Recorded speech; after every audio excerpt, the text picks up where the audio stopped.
Hello friends, मेरे digital classes में आप लोग का बहुत बहुत फिर से नए सेशन में स्वागत करता हूं।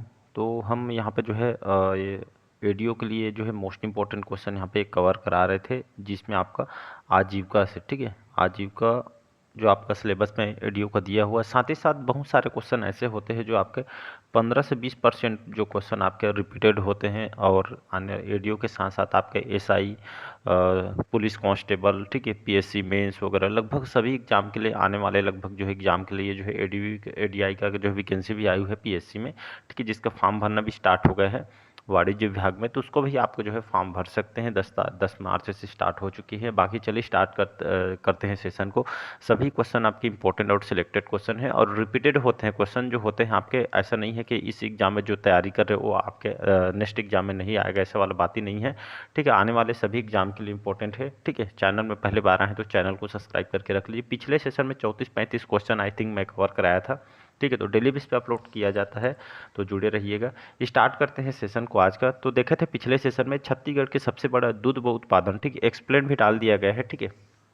तो छत्तीसगढ़ के सबसे बड़ा दुग्ध उत्पादन मतलब छत्तीसगढ़ ऐसा कौन सा जो ये आपका जिला है जहाँ पे जो है दूध उत्पादन जो है सबसे ज़्यादा होता है, पहला नंबर में है। तो दुर्ग, रायपुर, बिलासपुर या कवर्धा, तो याद रखिएगा। तो इसका आंसर हो जाएगा आपका दुर्ग, ठीक है। तो एक्सप्लेन में देखेंगे कि छत्तीसगढ़ का सबसे बड़ा दूध जो उत्पादन होता है तो ये आपका दुर्ग जिला है, ठीक है। इसका ए ऑप्शन हो जाएगा। कमेंट बॉक्स में बताइएगा जो दुर्ग शहर है, ये आपका पीएससी में भी आया हुआ है, तो इसका आंसर आप जो है बताइएगा। आज का क्वेश्चन आपके लिए कि दुर्ग जो शहर है आपका कौन सा नदी किनारे आपका बसा हुआ है, इसको आपको जो है कमेंट बॉक्स में बताना है। बाकी डिटेल आपको छत्तीसगढ़ से मान्य धन पढ़ना है तो आपको प्लेलिस्ट में चैप्टर वाइज आपको जो है सभी टॉपिक आपको पढ़ने को मिल जाएगा, ठीक है। तो बढ़ते हैं यहाँ पे अगला क्वेश्चन कि जो है जमुनापुरी, ठीक है, जमुनापुरी जो है किसकी नस्ल है। तो ये आपका बकरी, भेड़, गाय, बिल्ली, तो इसका आंसर हो जाएगा। तो जमुनापुरी ये जो है किसकी नस्ल है, तो ये आपका बकरी की नस्ल है, इसको आपको याद रखना है, ठीक है। तो ये जो है बकरी की नस्ल है जमुनापुरी। सबके अलग अलग किस्म होते हैं, जैसे आम जो हम खाते हैं उसके भी कई नस्ल हैं, आपके भैंस हो गया, साथ ही साथ धान के भी जो अलग अलग जो है किस्मों के जो है प्रजाति यहाँ पे पाई जाती है। उसी तरह जमुनापुरी भी जो है बकरी के जो है एक जो है नस्ल है, ठीक है। तो जमुनापुरी बकरी के एक नस्ल है, इसको आपको याद रखना है। अगला क्वेश्चन चलिए देखते हैं यहाँ पे। भारतीय अर्थव्यवस्था में, ठीक है, भारतीय अर्थव्यवस्था में कृषि का जो महत्व उसके निम्नांकित में से किस योगदान से जाना जाता है। राष्ट्रीय आय तथा रोजगार, खाद्यान्न आपूर्ति, औद्योगिक विकास तथा अंतर्राष्ट्रीय व्यापार, या आपका डी है सभी। तो इसका आंसर हो जाएगा ये सभी, ठीक है। तो भारतीय अर्थव्यवस्था में कृषि का जो महत्व उसके जो है निम्नांकित किस योगदान से जाना जाता है। तो आप देखेंगे जो है भारतीय अर्थव्यवस्था में हमारे जो राष्ट्रीय आय तथा जो रोजगार, इसके लिए जो है महत्वपूर्ण योगदान होता है हमारे अर्थव्यवस्था में।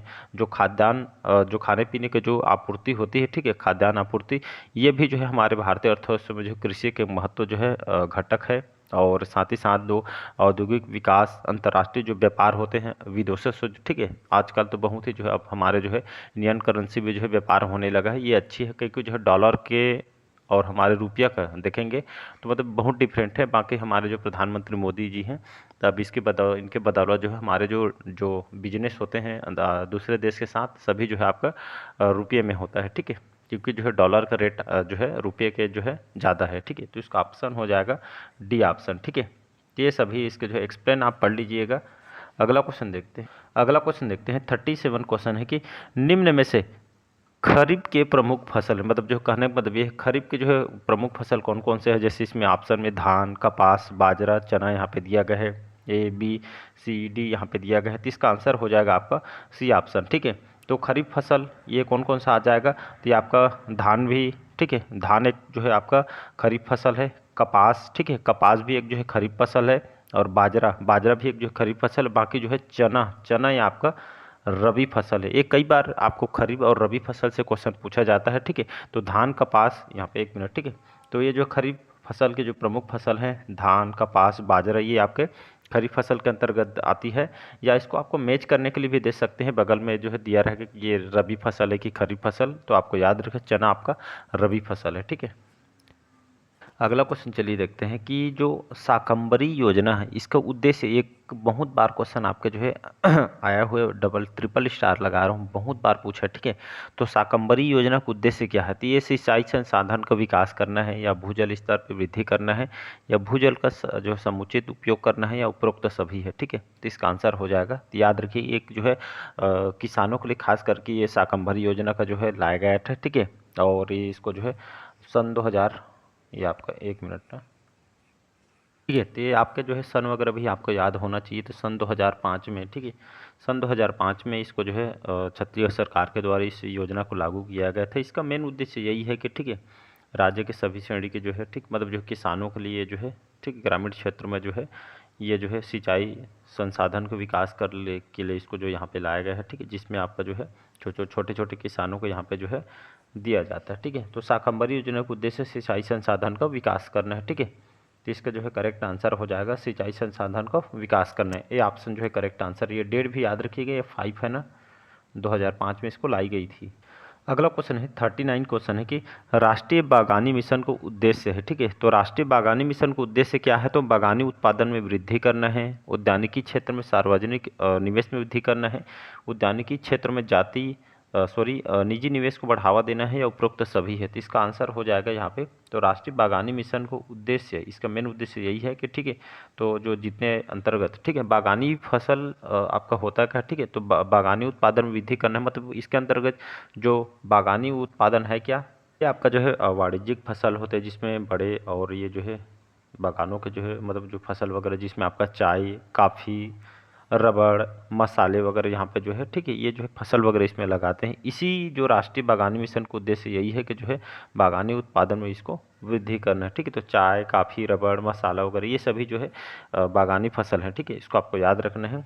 और ये सही, बाकी इसको जो है वही है, बागानी उत्पादन वृद्धि करने इसका मेन आंसर, मतलब जो है मेन उद्देश्य है। अगला क्वेश्चन चलिए देखते हैं, बाजार के अस्तित्व के लिए सबसे अनिवार्य क्या है? ठीक है, बैंक, आर्थिक विधान, कीमतें, या श्रमिक संघ, ठीक है। तो बाजार में अस्तित्व के लिए सबसे अनिवार्य क्या चीज़ है? तो इसका जो आंसर हो जाएगा यहाँ पे कीमतें हो जाएगा, ठीक है। तो बाजार के अस्तित्व के लिए सबसे अनिवार्य क्या आपका कीमत है, रेट है, प्राइस है। अगला क्वेश्चन है, ठीक है, इंपॉर्टेंट क्वेश्चन ये भी, वर्ष 2021-22 तक कितने अनाजों को न्यूनतम समर्थन मूल्य, ठीक, जिसको एमएसपी बोलते हैं, तो न्यूनतम समर्थन मूल्य पर जो है खरीदी किया जा रहा है?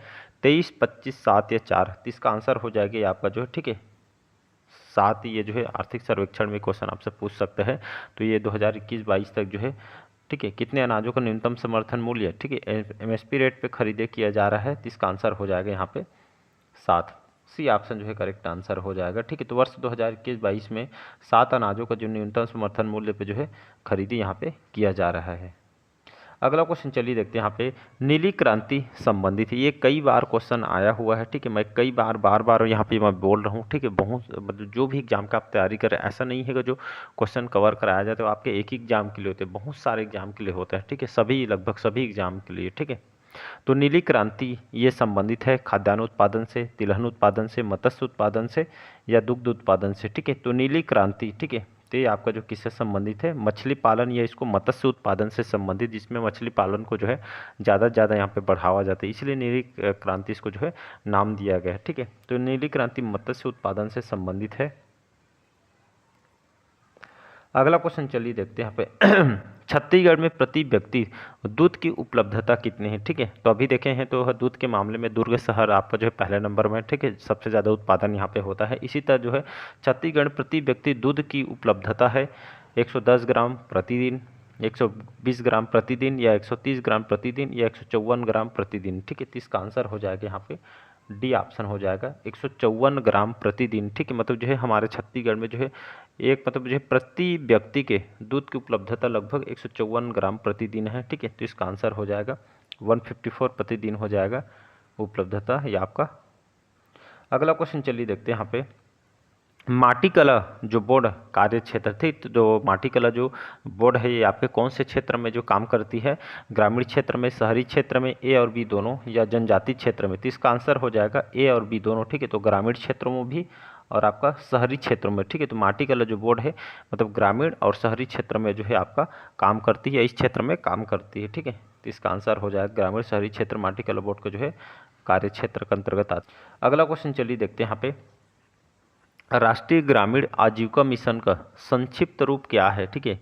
तो RMGM या आपका NRLM या आपका जो है SGSY या आपका जो है NGSY। तो इसका आंसर हो जाएगा आपका, एक मिनट ना, तो इसका आंसर हो जाएगा यहाँ पे बी ऑप्शन हो जाएगा। ये आपका हिंदी में लिखा है, ठीक है। तो जो है राष्ट्रीय आजीविका ग्रामीण आजीविका मिशन का संक्षिप्त रूप या इसको जो है फुल फॉर्म में क्या बोला जाता है, तो यहाँ पे इंग्लिश में लिख दे रहा हूँ NRLM। इसका फुल फॉर्म होता है, इसको जो है हिंदी में इसको जो है राष्ट्रीय ग्रामीण आजीविका मिशन यहाँ पे दिया गया है, इसको बोलते हैं।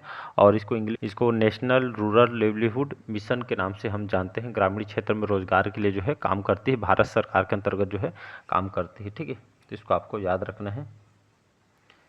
अगला क्वेश्चन देखते हैं, मक्का, ठीक है, जो मक्का का वर्ष 2021-22, ठीक है, तो ये आपका जो है आर्थिक सर्वेक्षण में आ सकता है।